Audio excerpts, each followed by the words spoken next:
Magandang gabi sa ating lahat mga kababayan. Ito po ang Initing TV by Nalsof at Awaken Earth para po sa ating latest weather update ngayong alas 6 ng gabi, April 25, 2025, Biyernes. Kaninang umaga po ay naiulat po natin itong LPA-like vortex o mahinang sirkulasyon po at ngayong gabi ay tinawag na po ito ng Joint Typhoon Warning Center na isa na pong Invest 99W. Ibig sabihin, nakita na po ito ng Joint Typhoon Warning Center at iniimbestigahan na po nila. Bagamat wala pa pong official po na ulat ang Pag-asa at ang Japan Meteorological Agency hinggil dito. May lakas po ng hangin na 30 km per hour at nanatiling nasa labas po ng ating Philippine Area of Responsibility. Samantala dahil naman po sa Intertropical Convergence Zone, may malalakas po ng mga pag-ulan ngayon sa Sarangani, Sultan Kudarat at mamaya-maya po posible po sa Cotabato City na may kasama pang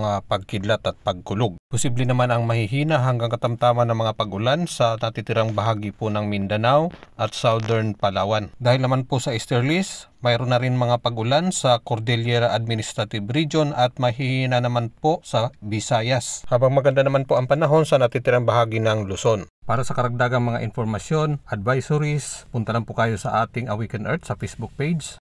Please paki-follow, like at paki-share na rin po. Salamat po.